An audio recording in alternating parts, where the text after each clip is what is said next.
Students welcome to high school study point. Students आज video आम discussion करवा पोषण विषय और पोषण अलरेडी 3टी भिडियो हो सारी।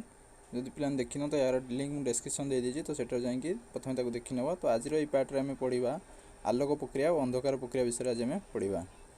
पढ़ी सारी आलोक शोषण कौन, आधार और संस्था कौन आम पढ़ी सारी। तो आज आम पढ़ा आमर आलोक प्रक्रिया विषय पढ़ा। देख आलोक प्रक्रिया कौन रही ना, दृश्यमान आलोक उपस्थित थाइलैकॉइड झिल्ली रे आलोक प्रक्रिया संगठित होता है। तो आमर आलोक प्रक्रिया केउंटार संगठित होता है, आमर या थाइलैकॉइड झिल्ली रे आलोक प्रक्रिया संगठित होता है। और यह एक इंपोर्टेंट शॉर्ट क्वेश्चन जे आलोक प्रक्रिया केउंटार संगठित होता है। तो आलोक प्रक्रिया थाइलैकॉइड झिल्ली रे संगठित होता है। देखो नेक्स्ट कहूँ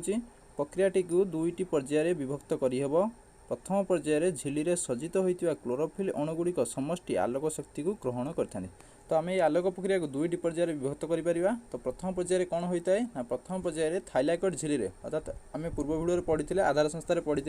थाइलैकॉइड झिल्ली रे कौन रही है ना, क्लोरोफिल रही है, प्रोटीन रही है और लिपिड बृहत अणुगुड़िक सजई हो रही है। तो एठारे आलोक प्रक्रिया कौन होची ना, प्रथम पर्यायर से थाइलैकॉइड झिल्ली रे सज्जित होता क्लोरोफिल अणुगुड़िकर समष्टि आलोक शक्ति ग्रहण करते। अर्थात देख प्लानेट जदि आम देखा,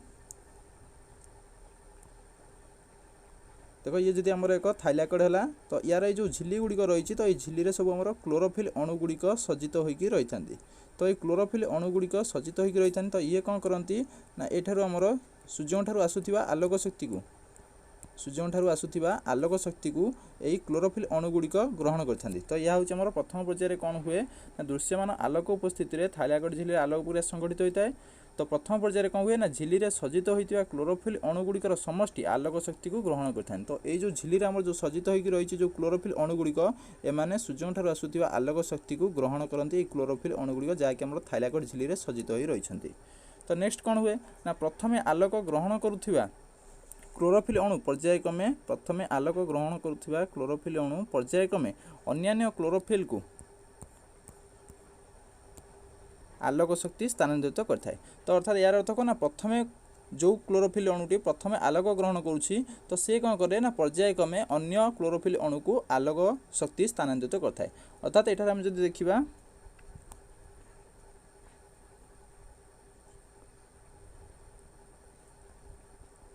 देख ये आमर एक थाइलैकॉइड और ये थाइलैकॉइड झिल्ली रे आमर क्लोरोफिल अणुगुड़िक जदि एभली भाव सज्जित होगी रही और एठारू आमर सूर्य ठारू आसुथिबा आलोक शक्ति, सूर्य ठारू आसुथिबा आलोक शक्ति को यही क्लोरोफिल अणुगुड़िक प्रथमे ग्रहण करती। तो एठारे कहूँ जे यही थाइलैकॉइड झिल्ली रे जो क्लोरोफिल जी प्रथमे आलोक ग्रहण करुच्ची, तो सी कौन करिवो ना, ता परवर्ती क्लोरोफिल को आलोक शक्ति को स्थानांतरित करिवो। तो से क्लोरोफिल फिर ता परवर्ती आलोक शक्ति को स्थानांतरित करिवो, से क्लोरोफिल ता परवर्ती क्लोरोफिल अणु को आलोक शक्ति स्थानांतरित करता है। कुछ तापर कौन हुए ना, शेष में क्लोरोफिल आलोक प्रतिक्रिया केन्द्र में पहुँचे। तो शेष में एमती क्लोरोफिल द्वारा आलोक शक्ति गुड़िक संचरित होई स्थानांतरित होई शेष जाकि केउठारे पहुँचे ना, आलोक प्रतिक्रिया केन्द्र, अर्थात क्लोरोफिल गोटे केन्द्र में आलोक प्रतिक्रिया केन्द्र ये केन्द्र में जाकि शेष में पहुँचे। तो ताहाको आम कौन कहवा ना, ताहाको P700 बा फोटो सिस्टम 1 केन्द्र कहुए। तो यह आम कहवा कौन ना, P700 बा या कहती फोटो सिस्टम 1 बा या कहती फोटो सिस्टम 1 बोली कह जाए। तो नेक्स्ट देखो कौन कही आमको, देखो तापर कौन कौन ना, यह द्वारा से क्लोरोफिलटी कुछ यह द्वारा से क्लोरोफिलटी उद्दीपित हुए और ताठर एक अधिक शक्ति संपन्न अस्थिर इलेक्ट्रॉन बाहरी आसे। तो यह द्वारा कौन है ना, आमर ये जो क्लोरोफिल केन्द्र में आमर क्लोरोफिल जो केन्द्र में जो इलेक्ट्रॉनटी रही है, आमर क्लोरोफिल जो केन्द्र में जो आमर क्लोरोफिल रही है, ये जो सबू क्लोरोफिल अणु मान आसुथिबा आलोक शक्ति को जो ये ग्रहण कला, जो ये आलोक शक्ति सबुगुड़िक आलोक शक्ति को यही क्लोरोफिल केन्द्र में रही थाइलैकॉइड केन्द्र रही क्लोरोफिल जो सबुगुड़िक आलोक शक्ति को ग्रहण कला, तो यही क्लोरोफिल कौन हुए ना, उद्दीपित हुए। तो उद्दीपित हवा द्वारा कौन हुए ना, एठारू एक अस्थिर शक्ति संपन्न इलेक्ट्रॉन बाहरी आसे। तो यही केन्द्र कौन हुए ना, आमर एक अस्थिर शक्ति संपन्न इलेक्ट्रॉन E- बाहरी आसी थाए। तो देखो नेक्स्ट कौन कहूँ ना,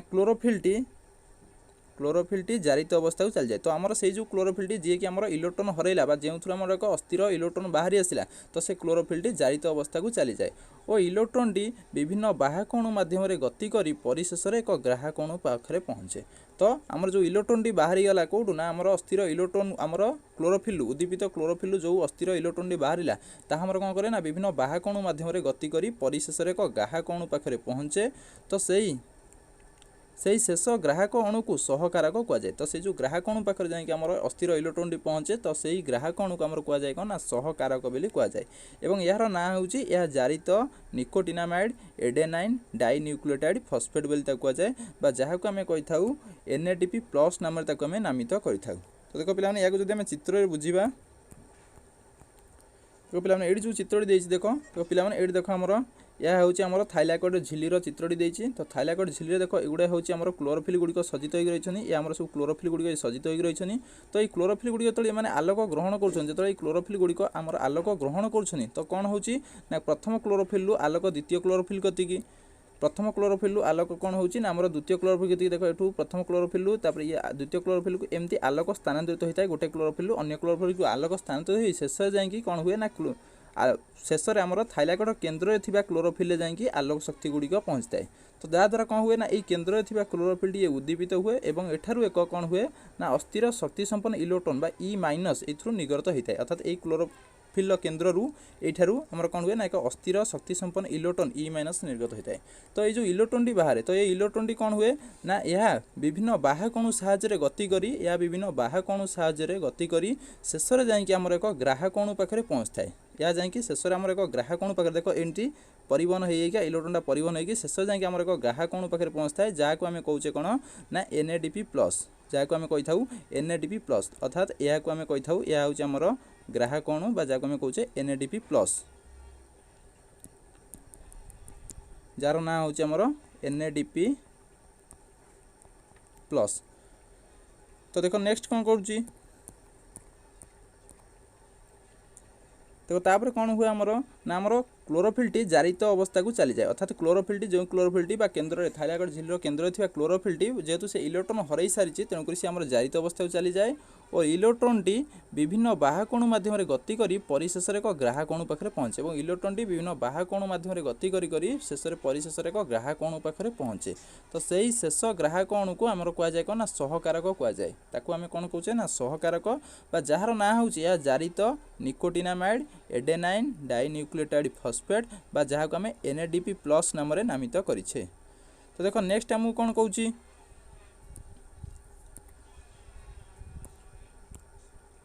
तो तापर कौन होता है ना आमर जो NADP प्लस ये है आमर सहकारक बा ग्राहकोण ये NADP प्लस इलेक्ट्रॉन ग्रहण कर विजारित NADPH रे परिणत हुए अर्थात ये NADP प्लस बा जार ना हूँ निकोटिनामाइड एडेनाइन डाइन्यूक्लियोटाइड फॉस्फेट यह जो आमर इलेक्ट्रॉन को ग्रहण करे को इलेक्ट्रॉन ना जो इलेक्ट्रॉन टी आमर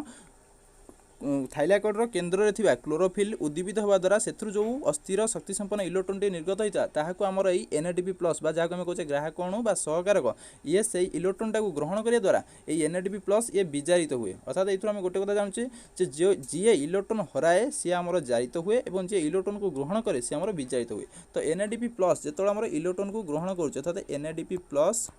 प्लस जो ये इलेक्ट्रॉन ग्रहण करुच्ची तो ये कौन परिणत हो जाए ना NADPH रे परिणत हो जाए। तो ये आमर कौन परिणत हुए ना NADPH रे। तो ये NADP प्लस इलेक्ट्रॉन ग्रहण करने द्वारा ये आमर कौन हो NADPH रे परिणत हुए जहाँ कि आमर विजारित हो जाए। तापर देखो इस समय कौन हुए ना यह आमर प्रथम पर्याय। तो देखो नेक्स्ट कौन कहूँ ना यही समय द्वितीय पर्याय प्रक्रिया आरंभ होता है। तो यही समय कौन हुए ना आमर द्वितीय पर्याय प्रक्रिया आरंभ होता है। तो द्वितीय पर्याय प्रक्रिया कौन हुए ना प्रथम आलोक प्रतिक्रिया केन्द्र में बर्तमान एक इलेक्ट्रॉन शून्यता सृष्टि अर्थात आमर जो प्रथम आलोक प्रतिक्रिया केन्द्र था जहाँ को आम P700 बा फोटो सिस्टम 1 कहते तो सेठारू कौन होती आमर इलेक्ट्रॉन टी बाहरी आसला तो बर्तमान सेठार एक इलेक्ट्रॉन शून्यता सृष्टि होती। तो से इलेक्ट्रॉन शून्यता को पूरण करने देख ताकू पूरण करने अन्य एक आलोक प्रतिक्रिया केन्द्र बा P680 बा फोटो सिस्टम 2 रो केन्द्र इलेक्ट्रॉन आसता है। तो सही प्रथम आलोक प्रतिक्रिया केन्द्र बा जहाँ को आम कहते P700 बा फोटो सिस्टम 1 तो सेठार जो इलेक्ट्रॉन शून्यता सृष्टि होती जो फांका हो जाए इलेक्ट्रॉन टी चली जाए तो से इलेक्ट्रॉन शून्यता पूरण करने आमर कौन हुए ना अन्य एक आलोक प्रतिक्रिया केन्द्र बा जहाँ को आम कहते P680 बा फोटो सिस्टम 2 रो केन्द्र इलेक्ट्रॉन आसी थाए। तो यह केमती फोटो सिस्टम 2 रु इलेक्ट्रॉन किभଳି आस्ताए देखो नेक्स्ट कहूँ जे फोटो सिस्टम 2 केन्द्र आलोक द्वारा उद्दीपित होइतरु या संभव हुए कारण जो फोटो सिस्टम 2 रो जो केन्द्र रही तो सेठारे जो थाइलाकोइड झिल्ली जो क्लोरोफिल गुड़िक रही ताहा मध्ये आलोक शक्ति ग्रहण करती और सेठारे प्रत्येक क्लोरोफिल अनेक क्लोरोफिल को आलोक शक्ति स्थानांतरित होई शेष में जाकि केन्द्र में पहुँचता जहाँकि आम ना देचे P680 बा फोटो सिस्टम 2 रो केन्द्र में पहुँचे तो पहुँचा द्वारा से केन्द्र भी आलोक द्वारा उद्दीपित होगा द्वारा तो सेठारु एक इलेक्ट्रॉन निर्गत होता है सेठारु एक इलेक्ट्रॉन बाहरी थाए तो देखो या पर कौन कहूँ देखो यह द्वारा थाइलाकोइड परिवेश में जल अणुर आलोक विशेषण हुए तो यह द्वारा कौन हुए ना थाइलाकोइड परिवेश में आमर जल अणुर आलोक विशेषण हुए एवं जल अणु भांगी जाए बा जलर आलोक विशेषण घटे और से कौन आसे ना से इलेक्ट्रॉन प्रोटॉन और अम्लजान निर्गत हुए अर्थात आमर थाइलाकोइड परिवेश में कौन होची ना जल अणु अर्थात H2O विशेषण हो जाए एथुर कौन आसता है ना इलेक्ट्रॉन E- आसे प्लस प्रोटॉन H+ आसे प्लस आमर आउ कौन आसी थाए ना अम्लजान O2 निर्गत होता है देखो तापर मुझे कौन कहूँ ना थाइलाकोइड रे इलेक्ट्रॉन चलन द्वारा थाइलाकोइड थली भितर ल्यूमेन अधिक प्रोटॉन जमा हुए तो यठार आम गोटे जिन जानिले जो थाइलाकोइड रे कौन होची ना हमर इलेक्ट्रॉन चलन होची अर्थात थाइलाकोइड रो जो आलोक प्रतिक्रिया केन्द्र रोची फोटो सिस्टम 1 हो बा फोटो सिस्टम 2 हो सेठार आमर इलेक्ट्रॉन टी जो उद्दीपित हो जाउची क्लोरोफिल टी जो उद्दीपित होची तो सेतु इलेक्ट्रॉन टी निर्गत हो जाउची तो इलेक्ट्रॉन टी आमर विभिन्न बाह्यकोण माध्यम रे गति करी शेष में जाइए ग्राहकोण पाखे पहुँचुची किंतु से समय कौन हुए ना इलेक्ट्रॉन जो चलन करुचे से समय थाइलाकोइड थली भितर तो थाइलाकोइड भितर आम पढ़ी पूर्व भिडियो आधार संस्थार देखी चित्र में थाइलाकोइड थली भितर जो आम ल्यूमेन थिला जो फांका जगह था जहाँ आम ल्यूमेन कहते से ल्यूमेन सब कौन हुए ना प्रोटॉन गुड़िक जाए जमा हुए अर्थात ये H+ गुड़िक प्रोटॉन गुड़िक जाकि आम कौटार जमा हुए ना ल्यूमेन रे जमा हुए तो यह द्वारा कौन हुए ना सेठारे एक प्रकार अवक्रम बा बल सृष्टि हुए तो से ल्यूमेन रे बा थाइलाकोइड जो फांका स्थान अच्छे से फांका स्थान जो एकाधिक प्रोटॉन जमा होती तो सेठारे कौन हुए ना एक प्रकार अवक्रम बा बल सृष्टि हुए कारण एकाधिक प्रोटॉन जमा होगा द्वारा सेठारे एक प्रकार शक्ति सृष्टि हुए बल सृष्टि हुए तो सही बल को कौन हुए ना यही बल को उपयोग करी कम शक्ति संपन्न एडिनोसिन डाइफस्फेट बा जहाँ आम कहूँ ADP यह आमर अधिक शक्ति संपन्न ATP रे परिणत होता है अर्थात सही प्रोटॉन गुड़िक जो जाकि जमा होचनी आमर कोडी ना ल्यूमेन जमा होगा द्वारा सेठारे एक प्रकार अवक्रम बा बल सृष्टि हुए तो सही बल को बा शक्ति को किए ग्रहण करे ना आमर जी की कम शक्ति संपन्न रही है किए ना ADP जार ना होची एडिनोसिन डाइफस्फेट तो ADP से कम शक्ति ADP कौन करे ना से प्रोटॉन जमा होगा द्वारा जो बल सृष्टि हुए से बल को से ग्रहण करने द्वारा सी अधिक शक्ति संपन्न ATP रे परिणत हो जाए अर्थात एथुर आम कौन जानछे ना जो आमर ADP कौन होची ना आमर H+ प्रोटॉन जमा होगा द्वारा जो शक्ति या जो से ग्रहण करुच्ची से आमर ATP रे परिणत हो जाउछि तो पिला देखो या जो आम चित्र ये जहाँ पढ़ले या जो देखो चित्र देखा देखो पिला ये प्रथम पढ़ुले आमर कौन हुए ना आलोक प्रक्रिया दुईटी पर्यायर संगठित होता तो प्रथम पर्यायर आम कौन पढ़ले ना आलोक प्रक्रिया कौन होची ना आमर थाइलाकोइड झिल्ली रे यह संगठित होता है तो थाइलाकोइड झिल्ली संगठित होगा द्वारा कौन हुए ना थाइलाकोइड झिल्ली जो आमर सज्जित होकर रही है आमर कौन ना क्लोरोफिल अणुगुड़िक जो सज्जित होकर रही थाइलाकोइड झिल्ली रे देखो ये आमर क्लोरोफिल अणुगुड़िक एगुड़ा सब आमर क्लोरोफिल अणुगुड़िक एगुड़ा सब सज्जित होकर रही तो ये क्लोरोफिल अणुगुड़िक जो आलोक शक्ति ग्रहण करती ये क्लोरोफिल अणुगुड़िक जो आमर आलोक शक्ति ग्रहण करती तो कौन हुए ना गोटे क्लोरोफिल अन्य क्लोरोफिल प्रति आलोक गुड़िक स्थानांतरित होता है तो एमती आलोक शक्ति स्थानांतरित हो शेष में जाकि कौन हुए ना क्लोरोफिल थाइलाकोइड केन्द्र में क्लोरोफिल निकट में पहुँचे अर्थात यही क्लोरोफिल निकट में पहुँचे तो या पाखे पहुँचा द्वारा कौन हुए ना यही क्लोरोफिल उद्दीपित हो उठे कारण आ पाखे बहुत गुड़ी आलोक शक्ति आसी पहुँच जाए तो यार ना आम आपको आम कहते कौन ना P700 बोली कहते आम फोटो सिस्टम 1 बोली कहते या आम फोटो सिस्टम 1 बोली कहते तो यही क्लोरोफिल कौन हुआ ना उद्दीपित हुए तो उद्दीपित हवा द्वारा कौन हुए ना एथुर एक अस्थिर शक्ति संपन्न इलेक्ट्रॉन निर्गत हुए तो एठार कौन हुए ना एक अस्थिर शक्ति संपन्न इलेक्ट्रॉन E- निर्गत होता है कौटू ना यही P700 केन्द्र रू जहाँ आम कहे आलोक प्रतिक्रिया केन्द्र ये आमर कौन हुए ना एक अस्थिर शक्ति संपन्न इलेक्ट्रॉन निर्गत हुए तो ये इलेक्ट्रॉन कौन हुए ना इलेक्ट्रॉन विभिन्न बाह्यकोण साहाय्य गति करी शेष में जाकि आमर कौन हुए ना एक ग्राहकोण पाखे पहुँचे एक ग्राहकोण पाखे पहुँचे जहाँ को आम कहे सहकारक जार ना हो NADP+ बा निकोटिनामाइड एडेनाइन डाइन्यूक्लियोटाइड फॉस्फेट बोली जहाँ आम कहे तो ये NADP+ पाखे पहुँचता है जहाँ को आम कहले ग्राहकोण तो नेक्स्ट कौन हुए ना जो आमर ये क्लोरोफिल इलेक्ट्रॉन हराए ये जो आमर क्लोरोफिल अणुटी जो आमर इलेक्ट्रॉन हराऊँगी तो ये कौन हुए ना आमर जारित हो जाए ये क्लोरोफिल आमर जारित हो जाए तो या इलेक्ट्रॉन को ग्रहण करुच्ची किए ना NADP+ या ग्रहण करुच्ची किए ना NADP+ तो ये NADP+ इलेक्ट्रॉन ग्रहण करके यह कौन हुए ना विजारित होकर आमर कौन परिणत हुए ना NADPH रे परिणत हो जाए ये आमर NADPH रे परिणत हो जाए। तो ये थिला आमर प्रथम पर्याय। तो द्वितीय पर्याय कौन हुए आमर ना द्वितीय पर्याय कौन हुए ना जो आम फोटो सिस्टम 1 थिला बा जहाँ आम कहे P700 तो एठार जो आम इलेक्ट्रॉन टी निर्गत हो जाए एथार जो आम इलेक्ट्रॉन टी चली जाए तो यही केन्द्र में कौन हुए ना एक इलेक्ट्रॉन शून्यता सृष्टि हुए। तो यही फोटो यही क्लोरोफिल केन्द्र में कौन हुए ना इलेक्ट्रॉन शून्यता सृष्टि हुए इलेक्ट्रॉन शून्यता सृष्टि हुए। तो यही शून्यता को पूरण करने कौन होता है ना अन्य एक आलोक प्रतिक्रिया केन्द्र जहाँकि आम ये रही है द्वितीय आलोक प्रतिक्रिया केन्द्र जार ना आम कहे जहाँ आम कहे P680 को आम कहे फोटो सिस्टम 2 या आम कहे फोटो सिस्टम 2। तो यठार कौन हुए ना एक इलेक्ट्रॉन निर्गत होता है। तो यठार केमती इलेक्ट्रॉन निर्गत होता है कारण एठार थिबा क्लोरोफिल गुड़िक आलोक शक्ति ग्रहण करने द्वारा उद्दीपित हुअन्ति। तो जहाँद्वारा कि यही P680 बा फोटो सिस्टम 2 रो केन्द्र रू एक इलेक्ट्रॉन निर्गत होता है। तो ये इलेक्ट्रॉन देख विभिन्न बाह्यकणु माध्यम गति करी एमती बाह्यकणु साहाय्य गति करी आसिक शेष में कौन हुए ना फोटो सिस्टम 1 बा P700 रे पहुँच जाए। तो यही भाव में कौन होता है ना आमर निरवच्छिन्न भाव में आलोक प्रक्रिया चली थाए।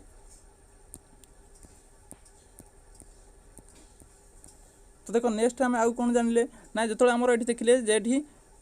आमर इलेक्ट्रॉन चलन घटुची देखिले एठार आम जेठार देखिले इलेक्ट्रॉन चलन घटुची किंतु आम ये जानले कौन ना यही प्रक्रिया द्वारा द्वितीय पर्याय कौन हुए ना थाइलाकॉइड परिवेश ये थाइलाकॉइड परिवेश कौन हुए ना आम जल अणुर अर्थात जो आम H2O अच्छी जल अणुर आलोक विश्लेषण घटे। आलोक विश्लेषण घटिया द्वारा आम कौन बाहर ना electron E- proton H+ plus आमर ऑक्सीजन बाहर है। तो इलेक्ट्रॉन तो आमर ए चलन घटुची किंतु आमर जो प्रोटॉन बाहर तो ये प्रोटॉन कौन कुआड जाए ना ये प्रोटॉन कौची आमर कौन ना थाइलाकॉइड जो आमर देख ये आम पूर्व भिडियो पढ़ी थे थाइलाकॉइड भितर ये फांका स्थान अच्छी जहाँ आम ल्यूमेन कहे तो यही जगह आसी आम प्रोटॉन गुड़िक सब जमा हो जाए यही जगह आसिक आम प्रोटॉन गुड़िक सब जमा हो जाए। तो गोटे जगह जो एकाधिक प्रोटॉन जमा हुआ तो एटार एक प्रकार अवक्रम बा बल सृष्टि हुए। तो सही बल को आम किए ग्रहण करे ना से बल को आम ग्रहण करे किए ना ADP ये बल को आम ग्रहण करे किए ना ADP ग्रहण करे कार ना से प्रोटॉन जमा हुआ द्वारा जो अवक्रम बल सृष्टि हुए तो ADP ताको ग्रहण करी ता अधिक शक्ति संपन्न ATP रे परिणत होता है।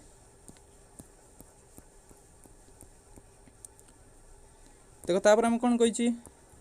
तो देखो या थिला हमर आलोक प्रक्रिया विषय तो देखते आम देखिए फाइनाली आलोक प्रक्रिया कौन ता विषय मोट उपरे कहबाकू गले तो आम कही मोट उपरे कहबाकू गले आलोक प्रक्रिया रे आलोक शक्ति द्वारा क्लोरोफिल रे जलर आलोक विश्लेषण घटी NADPH और ATP गठित होगा सहित अम्लजान मुक्त हुए। अर्थात मोट उपरे जदि आम कहबाकू जिबा तो आमर आलोक प्रक्रिया रे कौन हुए ना आलोक शक्ति द्वारा आमर क्लोरोफिल रे जलर आलोक विश्लेषण घटे। अर्थात आम देखुले H2 आमर भांगी जाउतला यार आलोक विश्लेषण घटी कौन होउतला ना आमर इलेक्ट्रॉन बाहरतला ता सहित प्रोटॉन बाहरतला ता सहित आमर ऑक्सीजन बाहरतला एवं एठार आउ कौन हुए ना जलर आलोक विश्लेषण घटी आमर NADPH सहित आउ कौन ना आमर शक्ति ATP निर्गत होउतला और यह सहित आमर एठी अम्लजान मध्य मुक्त होता है। तो ये कौची NADPH और ATP उभय मिसी आलोक शोषण शक्ति गठन करते। तो आमर ये NADPH प्लस ATP ये आमर मिसिकी ये आमर कौन करती ना आलोक शोषण शक्ति गठन करती आलोक शोषण शक्ति गठन करती। तो फाइनाली आम जानिले जे आलोक प्रक्रिया रे कौन होता है ना आलोक शक्ति द्वारा क्लोरोफिल रे जलर आलोक विश्लेषण घटी NADPH और ATP गठित होगा सहित अम्लजान मुक्त हुए और NADPH और ATP उभय मिसी आलोक शोषण शक्ति गठन करती। तो ये थिला हमर आलोक शोषण पढ़ले कौन ना आलोक प्रक्रिया विषय और जहाँकि एक इंपोर्टाट लॉन्ग क्वेश्चन। तो नेक्स्ट आम पढ़ा कौन ना अंधकार प्रक्रिया विषय पढ़ा प्लान देख पढ़ा अंधकार प्रक्रिया विषय। देखो आमको अंधकार प्रक्रिया कौन कही देखो आलोक उपरे अंधकार प्रक्रिया निर्भर करि न थाए अर्थात अंधकार प्रक्रिया आलोक उपरे निर्भर करि न थाए। नेक्स्ट देखो कही पत्रर स्तोम माध्यम कोष भितर को विसरित होता अंगारकाम्ल स्ट्रोमा रस द्रवीभूत हो रही है। तो कौन आम जो पत्र जो छोट छोट छिद्र थाए रंध्र थाए आम स्तोम कही था से स्तोम कार्य कौन ना स्तोम बाट तो परिवेश पत्र मध्य अंगारकाम्ल और जलीय बाष्पर विनिमय घटता है। तो से कथा से कहे पत्रर स्तोम माध्यम कोष भितर को विसरित होता अंगारकाम्ल आमर केउठार जाई रही है ना स्ट्रोमा रस अर्थात स्ट्रोमा आम पढ़ी कौन ना क्लोरोप्लास्ट रे थिबा रस को आम स्ट्रोमा कहते। तो से स्ट्रोमा रस आमर अंगारकाम्ल गुड़िक जाई द्रवीभूत हो रही है।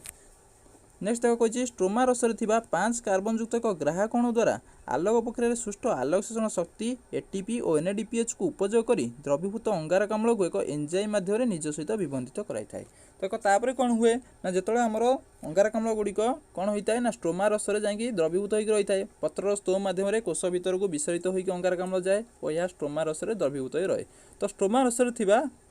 पांच कार्बन युक्त एक ग्राहकणु द्वारा कौन होता है ना आलोक प्रक्रिया सृष्टि होता आलोक शोषण शक्ति जहाँकि आम पढ़े एटीपी आउ एनएडीपीएच को व्यवहार करी द्रवीभूत अंगारकाम्ल को एक एंजाइम साहाय्य निज सहित विबंधित कराए अर्थात यार अर्थ कौन ना आमर स्ट्रोमा रस रही से पांच कार्बन युक्त ग्राहकणु कौन करे ना निज सहित अंगारकाम्ल को विबंधन कराए स्ट्रोमा रस रही पांच कार्बन युक्त ग्राहकणु निज सहित अंगारकाम्ल को विबंधन कराए तो विबंधन कराया से कौन करे ना किसी शक्तिर आवश्यकता पड़ता है तो से शक्ति कौ शक्ति को से व्यवहार करे ना जो शक्ति आम आलोक शोषण प्रक्रिया सृष्टि होता कौन ना एटीपी और एनएडीपीएच शक्ति को विनियोग करे ता सहित एक एंजाइम साहाय्य नहीं से निज सहित कौन करे ना अंगारकाम्ल को विबंधन कराए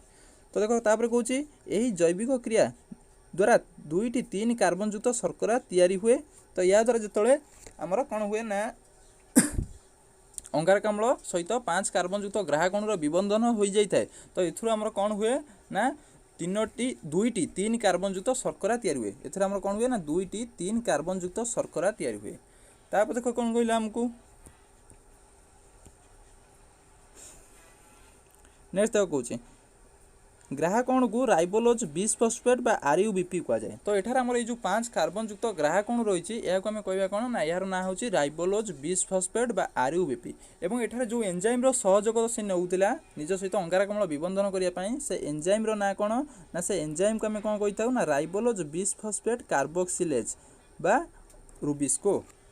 तो एठारे जो आमर ग्राहकणु रही 5 कार्बन युक्त ग्राहकणु तार ना हूँ राइबोलोज बिसफॉस्फेट बा आरयूबीपी एवं जो एंजाइम रही से एंजाइम नाम हूँ राइबोलोज बिसफॉस्फेट कार्बोक्सिलेज ऑक्सीजेनेज बा जहाँ आम कहूँ रुबिस्को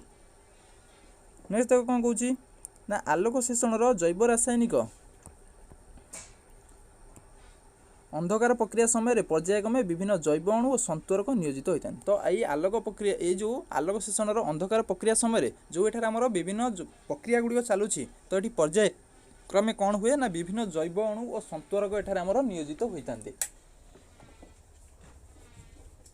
ता सहित देख नेक्स्ट हम कहूँ एंजाइम गुड़िक मध्य रुबिस्कर भूमिका गुरुत्वपूर्ण और यही समय आम बहुत गुड़िए एंजाइम भी कार्यक्षम होता तो ता मधुर आमर ये जो एंजाइम पढ़ले रुबिस्को तो यार भूमिका अत्यंत गुरुत्वपूर्ण तो यार कार्य कौन ना यह प्रथमे CO2 को जैव पदार्थ में विबंधित करिवारे साहाय्य करे तो प्रथमे आमर जो देखिले अंगारकाम्ल आमर कौन होची ना विबंधित होची 5 कार्बन युक्त ग्राहकणु सहित तो यही एंजाइम रुबिस्को साहाय्य रुबिस्को कौन करथाय ना आमर अंगारकाम्ल को जैव पदार्थ में विबंधित करथाय कारण आमर अंगारकाम्ल गैसीय अवस्था थाए तो आमर ये एंजाइम रुबिस्को प्रथमे अंगारकाम्ल को जैव पदार्थ में विबंधन करथाय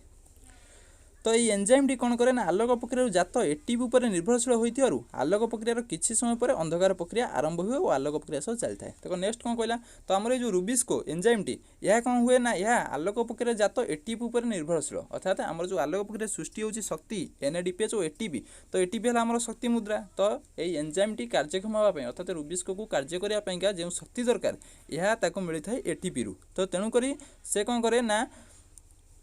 आलोक प्रक्रियार किछि समय पर आमर अंधकार प्रक्रिया आरंभ हुए कारण जे पर्यंत आलोक प्रक्रिया न होइछि से पर्यंत एटीपी सृष्टि नथिबो तो जेहेतु एटीपी उपर आमर एंजाइम रुबिस्को निर्भरशील तेणुक ये अपेक्षा करिथाय बा अंधकार प्रक्रिया आरंभ होई न थाए जे पर्यंत आलोक प्रक्रिया आरंभ होई नहीं अर्थात आलोक प्रक्रिया आरंभ होबार किछि समय पर जतले एटीपी सृष्टि हो जाए से एटीपी को व्यवहार करिकि आमर कोन होइता ना अंधकार प्रक्रिया चली थाए एवं यह आलोक प्रक्रिया सहित चली थाए तो नेक्स्ट हम कोन कहूची तो एठार आम जो पढ़ले कौन ना आमर जो जैव रासायनिक क्रिया है अंधकार प्रक्रिया एठार जो आमर 3 कार्बन युक्त शर्करा अणु सृष्टि है तो से शर्करा अणु गुड़िक कौन होती ना चक्राकार में विभिन्न जैव रासायनिक क्रिया माध्यम परिचालित हो एक 6 कार्बन युक्त ग्लुकोज अणु संश्लेषण करने सहित 5 कार्बन युक्त राइबोलोज बिसफॉस्फेट ग्राहक अणु पुनर्बार सृष्टि करता है तो एठार आउ कौन हुए ना आमर जो 2-3 कार्बन युक्त शर्करा अणु सृष्टि होते केतबेले ना जेतबेले आमर ग्राहक अणु सहित अंगारकाम्लर विबंधन होउतिला तो से शर्करा अणु गुड़िक कौन करेंगे ना चक्राकार में विभिन्न जैव रासायनिक क्रिया माध्यम परिचालित होई एक 6 कार्बन युक्त ग्लुकोज अणु संश्लेषण करती एक 6 कार्बन युक्त ग्लुकोज अणु संश्लेषण करती ता सहित 5 कार्बन युक्त राइबोलोज बिसफॉस्फेट ग्राहक अणु को पुनर्बार सृष्टि करती तो एक ग्लुकोज अणु संश्लेषण हम ता सहित आमर पुनर्बार कौन ना 5 कार्बन युक्त राइबोलोज बिसफॉस्फेट ग्राहक अणु पुनर्बार सृष्टि हम तो देखो नेक्स्ट कौन रही तो एठार मुझे कहला चक्राकार घटुवा यही प्रक्रिया को यार आविष्कारक मेल्विन केल्विन नाम अनुसार केल्विन चक्र कहुए जेहेतु यही प्रक्रियाटी चक्राकार घटी थाए तेणुक यार आविष्कारक जी थे मेल्विन केल्विन नाम अनुसार यह कहुए केल्विन चक्र कहुए।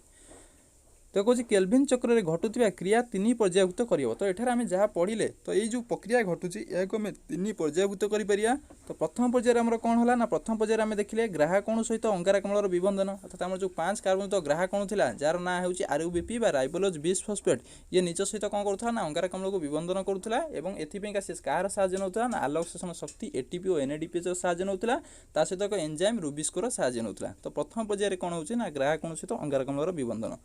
देख द्वितीय पर्यायर कौन हुए ना द्वितीय पर्यायर ग्लुकोजर संश्लेषण। द्वितीय पर्यायर आम देखिले कौन ना जो 3 कार्बनयुक्त सरल 2टी 3 कार्बनयुक्त सरल शर्करा या विभिन्न जैव रासायनिक क्रिया माध्यम चक्राकार घूरिया द्वारा कौन करती ना एक 6 कार्बनयुक्त ग्लुकोज अणु संश्लेषण करती। तो ये आम द्वितीय पर्यायर कौन हुए ना ग्लुकोज अणुर संश्लेषण होता है। और देख तृतीय कौन होता है ना तृतीय पर्यायर ग्राहक अणुर पुनरुत्पादन होता है। तृतीय पर्यायर कौन हुए आमर ना ग्राहक अणुर पुनरुत्पादन होता है। देख पे या जब चित्र साहाय्य बुझा बोले आमर ये आलोक प्रक्रियाटी यह आमर 3टी पर्यायर विभक्त होती। देख आलोक प्रक्रिया आमर अंधकार प्रक्रिया पर निर्भर करे ना। तो आलोक प्रक्रिया जो आम 3टी पर्यायर विभक्त कराला तो प्रथम पर्यायर कौन हुए ना आमर पत्रर स्तोम द्वारा विसरित होकर आसुवा पत्रर स्तोम द्वारा पत्रर कोष भितर को विसरित होकर आसुवा अंगारकाम्ल कौटा जाए रहे ना स्ट्रोमा रस द्रवीभूत होकर रही है अंगारकाम्ल। तो से अंगारकाम्ल सहित कौन हुए ना तो स्ट्रोमा रस रही 5 कार्बनयुक्त ग्राहकणु से अंगारकाम्ल को निज सहित विबंधित करने चाहिए। अर्थात देख ये आम रही 5 कार्बनयुक्त ग्राहकणु ये अच्छी। तो ये ग्राहकणु चाहूँगी कौन ना निज सहित अंगारकाम्ल को विबंधन करने। तो अंगारकाम्ल जो विबंधन करने चाहूँगी तो ये से कौन कर शक्ति को व्यवहार कर शक्ति ना आम जो आलोकशोषण प्रक्रिया सृष्टि शक्ति एटीपी और एनएडीपीएच को व्यवहार करी से निज सहित ग्राहकणुटी 5 कार्बन ग्राहकणु निज सहित अंगारकाम्ल को विबंधन करुच्ची सहित आउ से कार साहाय्य नौ ना एंजाइम रुबिस्कोर साहाय्य नौ। अर्थात यह था प्रथम पर्याय। प्रथम पर्यायर आम 5 कार्बन ग्राहकणु निज सहित अंगारकाम्ल विबंधन करुच्ची से आलोकशोषण सृष्टि शक्ति एटीपी और एनएडीपीएच को विनियोग करने सहित एक एंजाइम जार ना रही रुबिस्को ताकू व्यवहार करुच्ची। तो ये आम प्रथम पर्याय। द्वितीय पर्यायर आम कौन होता एवं ये प्रथम पर्यायर आउ कौन होता ना जो अंगारकाम्ल सहित 5 कार्बन ग्राहकणु परस्पर सहित विबंधित हो जाती। तो एठार आम कौन होता ना 2टी ये भूल 12 दीदी एठार आम 2टी 3 कार्बन युक्त सरल शर्करा सृष्टि होता है। एठार आम 2टी 3 कार्बन युक्त शर्करा सृष्टि होता है। तो प्रथम पर्यायर आम कौन हुए ना जो आमर ग्राहकणुटी 5 कार्बन ग्राहकणु अंगारकाम्ल सहित विबंधित होता है क्या द्वारा ना जो आम साहाय्य नहीं था आलोकशोषण शक्ति एटीपी और एनएडीपीएच उपयोग होगा द्वारा एवं एंजाइम रुबिस्को साहाय्य। तो ये आम कौन सृष्टि होता है ना 2टी 3 कार्बनयुक्त सरल शर्करा तैयारी होता है। तो ये आम प्रथम पर्याय। तो नेक्स्ट स्टेप कौन हुए ना ये जो 2टी 3 कार्बनयुक्त सरल शर्करा सृष्टि है जो आम 3 कार्बनयुक्त सरल शर्करा सृष्टि है यह चक्राकार गति करने द्वारा विभिन्न पर्यायर चक्राकार गति करने द्वारा कौन होता है ना आम एक 6 कार्बनयुक्त ग्लुकोज अणु संश्लेषण होता है। ये हूँ आम द्वितीय पर्याय। यह द्वारा आम एक 6 कार्बनयुक्त ग्लुकोज अणु संश्लेषण होता है। तो तृतीय पर्यायर कौन हुए ना यह सहित यह पुनर्बार आमर एक कौन ना ग्राहकणुर पुनरुत्पादन करता है। कारण एठार देख ग्राहकणु जो ग्राहकणु था यह अलरेडी विबंधित हो जाए क्या सहित ना आमर अंगारकाम्ल सहित। तो एठार आउ कौन ग्राहकणु ना जी कि फेर पुनर्बार यही चक्र को परिचालना कर तेणुक आमको ग्राहकणुर आवश्यकता रही। तेणुक यह शेष में तृतीय पर्यायर आमर एक 6 कार्बनयुक्त 5 कार्बनयुक्त ग्राहकणुर पुनरुत्पादन होता है। तो पिलाने ये थिला अंधकार प्रक्रिया। तो ये आलोक प्रक्रिया अंधकार प्रक्रिया 2टी इंपोर्टेंट लंग क्वेश्चन या भल भाव में टे बुझे जब थे बुझी ना तो वीडियो को 2 थर देखिए जब वीडियो भल से बुझी पार्थ्यो जब वीडियो भल लगुव तो निश्चय वीडियो को लाइक कर और चैनल को सब्सक्राइब कर। धन्यवाद।